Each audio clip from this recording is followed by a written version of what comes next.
Olá, graça e paz. Nós daremos sequência ao nosso estudo baseado na carta aos Efésios, tá? Hoje, capítulo 1, versículo 7, que diz assim: no qual temos a redenção pelo seu sangue, a remissão dos pecados, segundo a riqueza da sua graça. A redenção é a história que permeia toda a Bíblia Sagrada. Este é um assunto totalmente familiar a Paulo, tanto do ponto de vista do Antigo Testamento, quanto de seus dias. Os Efésios também conheciam bem o assunto, mas do ponto de vista bélico, ou seja, das guerras que eles mesmos enfrentaram ao longo da sua história. Até porque consta que eles estiveram envolvidos em grandes guerras em séculos anteriores ao que Paulo escreve. Éfeso, por exemplo, no século IV a.C., participou da Confederação de Delos, que era uma liga formada por 12 cidades-estados. Assim, eles se uniram para oferecer resistência aos persas nas chamadas guerras médicas. Redenção e remissão, no português, são palavras sinônimas. Mas no idioma em que Paulo escreveu, o grego, são diferentes. Elas têm sentido diferente. Vejamos como elas traduzem conceitos diferentes. Era comum na antiguidade os prisioneiros de guerra serem vendidos como escravos ou dados como presentes a amigos e parentes. Isso porque quando uma nação enfrentava outra nação e aqueles soldados perdiam, então aqueles prisioneiros eram transformados em escravos. Isso, no entanto, poderia ser evitado mediante o pagamento que era chamado rapolutrusis, que significa redenção ou resgate. Rapolutrusis literalmente exprime a ideia da ação de comprar de volta, também de libertar alguém de algum tormento físico. Ora, se temos redenção, a ideia aqui é de que éramos escravos. Sob a autoridade do pecado, o senhor e carcereiro cruel. Porém, Jesus, nosso Redentor, do grego lutrotens, assumiu nossa dívida, pagando-a com o seu próprio sangue. O sangue que foi vertido na cruz do Calvário. Outro termo usado por Paulo,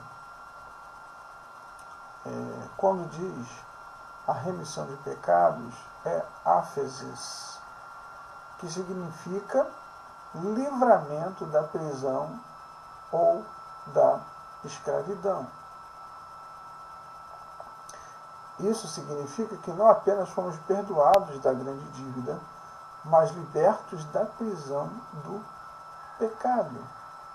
Também indica que não devemos mais obediência alguma ao Senhor pecado, porque Jesus Cristo pagou o preço e nos libertou do aprisionamento e da escravidão.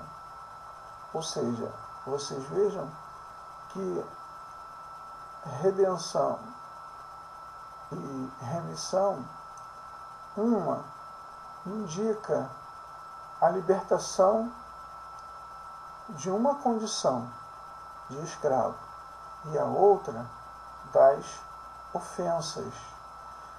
Então, a redenção que há no sangue de Jesus liberta tanto de uma quanto de outra coisa. E é claro que esse preço foi pago a Deus. Afinal de contas, as ofensas foram dirigidas a Ele. Mas também significa que passamos agora de um estado de pecaminosidade para o de separado de Deus, para Deus, santificados. Contudo, tal libertação não significa impecabilidade absoluta, porque teremos que conviver com a velha natureza até sermos transformados na sua vinda. Enquanto não somos transformados pelo poder da vinda do Senhor, devemos edificar e fortalecer a nossa identidade cristã.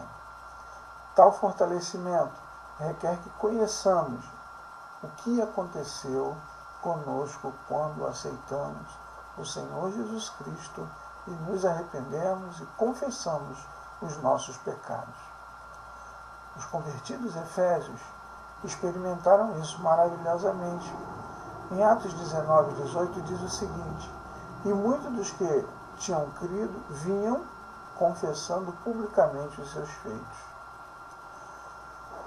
Porém, isso é apenas um aspecto dessa busca. Paulo fornece outras orientações que têm a mesma finalidade de fortalecimento, mas de cunho devocional, ao final da carta aos Efésios.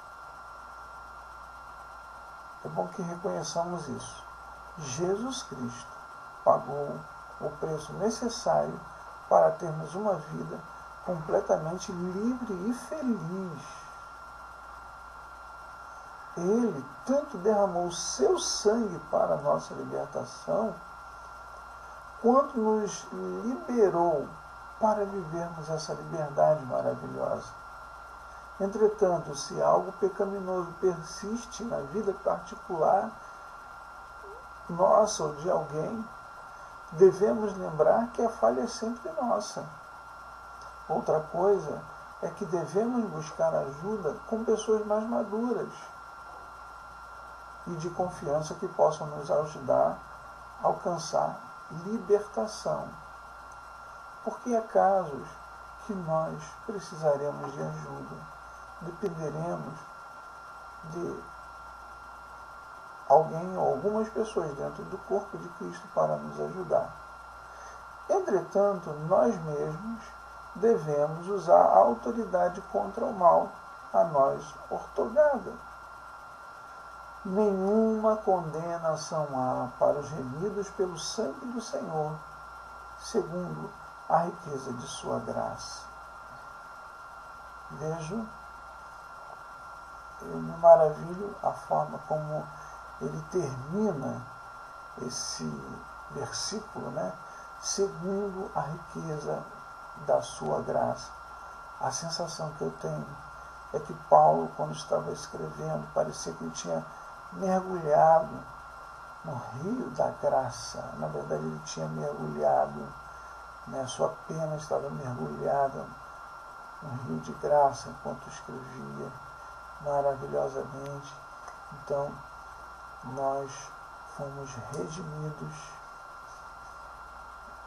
de uma condição e remido das nossas ofensas pelo sangue maravilhoso de Jesus. Que a graça do Senhor Jesus Cristo e a sua paz seja com a tua vida, amado, minha amada. Amém. E até o próximo vídeo.